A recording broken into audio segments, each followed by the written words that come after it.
हाँ जी, नमस्कार। तो न्यूनतम दूरी u।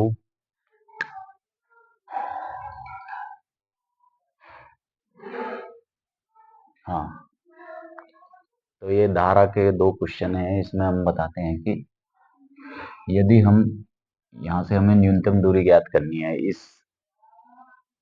इस वाले इसमें ग्राफ में, इस चित्र में हमें क्या बताया गया है कि ए से बी तक यदि कोई एक नाव हमारे यहाँ से किनारे से बी तक हमें पहुंचना है और धारा का वेग चल रहा हो, तो ये हमें इस तरह पानी जो है उस नाव को, धारा का जो वेग है उसको इस तरफ की तरफ धकेलेगा। तो हमारा जो वे यहाँ पे हमारा ये u हो जाएगा और इस तरफ ये इसका v हो जाएगा जो हमारा, और इसमें ये एंगल अल्फा, और ये जो होगा ये लंबवत होगा, तो ये 90 डिग्री पर होगा कोण। तो इसकी न्यूनतम दूरी u जो एक दूरी है। और इसी प्रकार अगर समय ज्ञात करना है तब हम इस तरह से कि ए से बी तक ये u है और ये v इसका परिणाम है।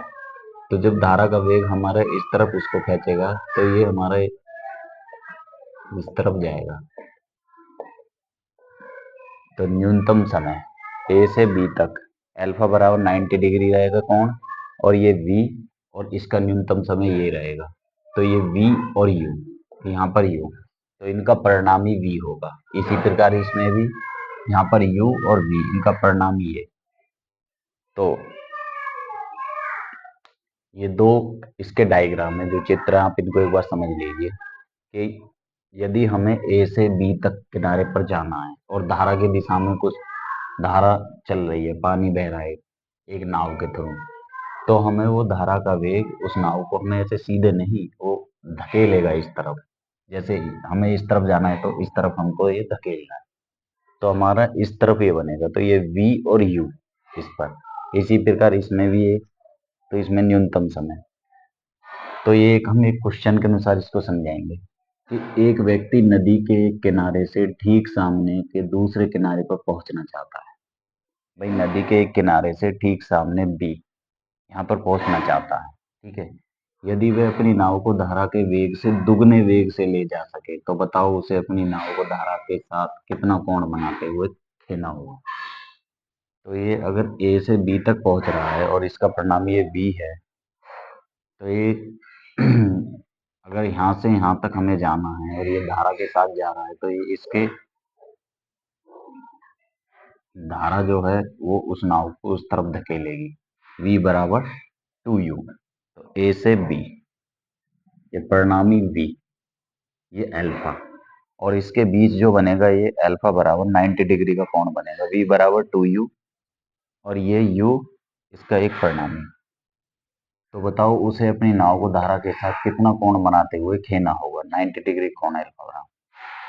तो हम बताते हैं कि इसमें हमें ये वाला tan थीटा बराबर v साइन अल्फा बटे u plus v cos alpha, ये वाला फॉर्मूला हमें पुट करना है। धारा के साथ कितना कोण बनाते हुए खेना होगा। अगर कोण की बात पूछे तो tan थीटा बराबर v साइन अल्फा बटे u plus v cos alpha, क्योंकि v और u इनके बीच जो परिणामी है ये बड़ा v, जो ये तो वो है v और u, और इसका जो परिणामी हम ये v मानते हैं कैपिटल में।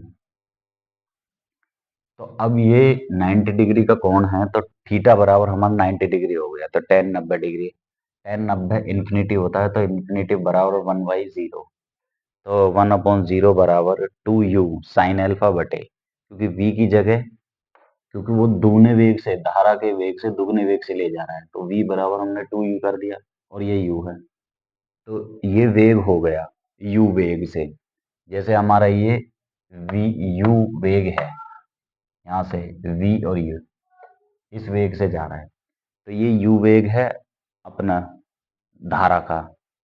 जो धारा बह रही है वो u वेग से बह रही है, पर हमें 2u वेग से, मतलब दुगने वेग से, तो v बराबर ये हमारा है 2u वेग से ले जाना होगा। फिर भी हमें धारा जो है वो इस तरफ को धकेलेगी, तो हमारा इस तरफ कोण बनेगा। तो u जहां पर v है वहां पर हमें 2u रखना है, तो 2u साइन अल्फा बटे u प्लस v की जगह 2u कोस अल्फा।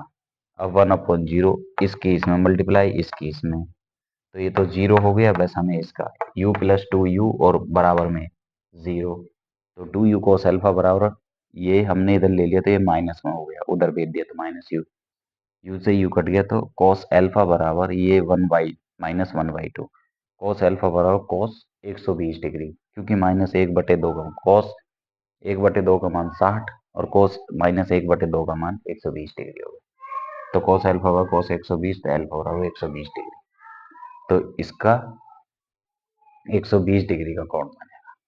ठीक है, ये तो दिख भी रहा है कि 90 में 30 जोड़ दिए तो ये 120 हो गया, और जो ये सीधा हो जाएगा तो 180 डिग्री, और यदि इधर होता तो ये कम का बनता, तो आप इसको नोट कर लीजिए।